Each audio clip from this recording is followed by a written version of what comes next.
Okay, today we are tying the Clouser swimming nymph, which is my favorite pattern for fishing carp, and I know a lot of guys use it for that purpose and other warm water species. To start with, this is a size 8 $200 style hook. I have wrapped the hook with 25 lead, and the thread that I'm going to be using today is Uni 8/0 Fire Orange. Good thread for a lot of carp patterns. Gives you a cool thread head when you're done, gives you a lot of visibility, which is nice. So we'll just start it, little thread base, make sure that the wire doesn't slip on you, wrap back to what we're going to put in the tail. For the tail, today I'm going to use Rust Magnum Strip Bunny. You could use Marabou too if you wanted. I usually use rabbit just because I like the way it looks, but if you want to use some sort of marabou, you can do that too. And usually just try to make the tail match the color of the body that you're going to end up doing. So just kind of measure it where you want it.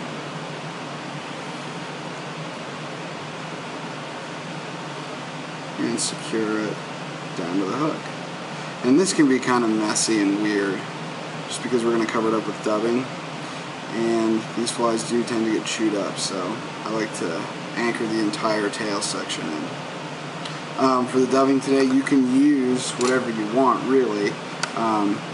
Rust and brown rust colors are the most popular. Crawdad makes a ton of different colors like brown and rust brown and brick and sandstone and stuff like that. I'm using just the caramel brown dubbing. But I think that as long as you stay in the rust or brown rust color spectrum, it'll cover 95% of your carp fly needs. So we're going to want this to be a little tapered, so we'll start at the back and kind of see where this dubbing rope gets us. Just want to cover everything up for right now. At this portion of the fly, and as we get closer to the head, we're going to want it to be just slightly tapered. Get another nice rope here.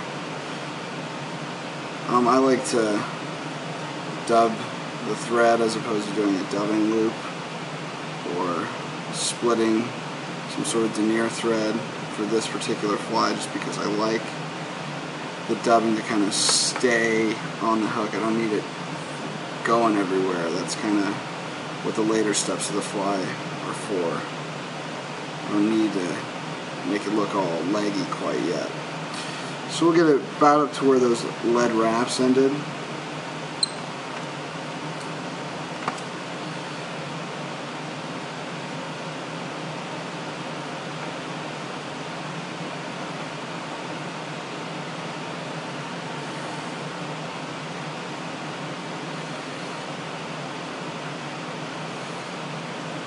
Just about right there. Now the next step, we have to start building our thorax, and the first thing that we need to tie in for that is about 7 or 8 strands of peacock. Cut the tips just so they're kind of all even, and we get rid of the quill part of it. And we're just going to tie this in right about where the dubbing ends. And secure it nice and stiff for yourself. And kind of work the thread back up.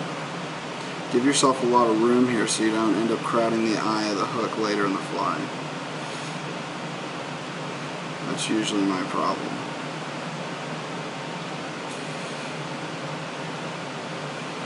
And I like to use a lot of thread wraps here to help build up the thorax, because we're going to use dubbing, but if I can use my thread and my other materials, it makes me have to use less dubbing. So for the bugginess of the fly, I'm using tan India hen. You can use natural if you want it as well. I like the tan, however. One thing I kind of do differently, most of the flies you'll see, they'll be tied in tip first, so these shorter fibers will be the ones protruding from the bottom of the fly.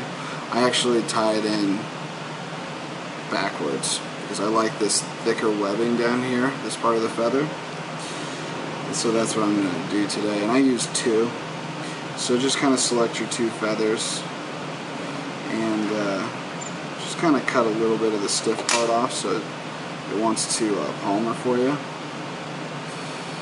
And tie them in so they're concave down, because that way the feather will splay out towards the back of the flame, not towards the front. If it splays out towards the front, you're never going to get it looking right, and you're going to be tying all over yourself, your thread is.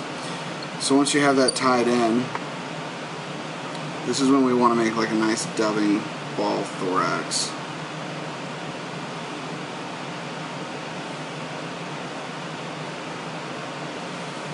And this kind of takes about as much dubbing as the whole rest of the body did. I like to use a lot here to get a real pronounced thorax and just kind of dub a gigantic ball, essentially. That's the idea.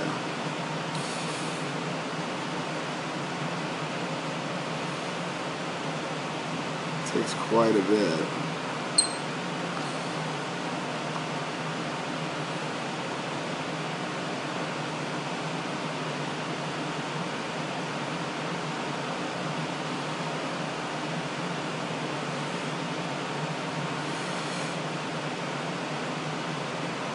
And when you're done, just kind of pull it back and get your thread where you want it.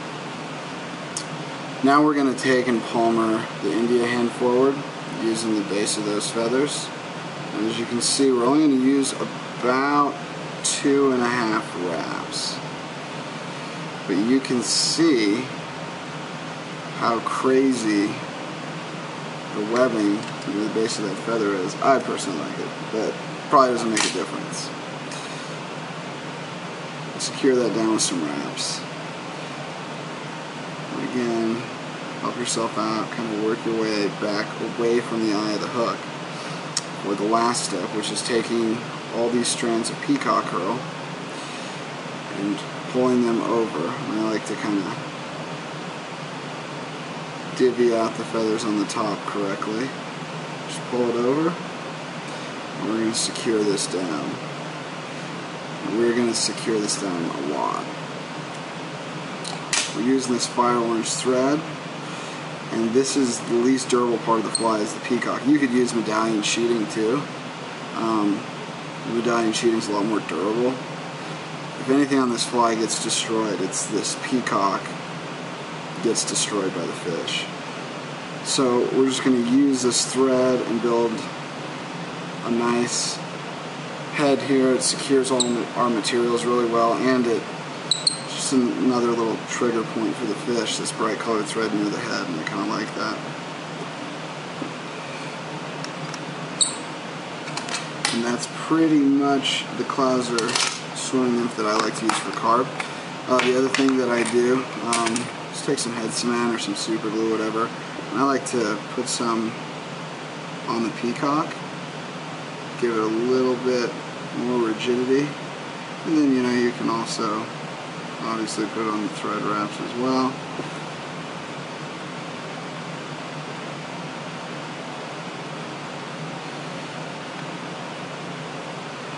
But this fly is great. It emulates anything from a crayfish to dragonflies and damselflies and all kinds of stuff. You have this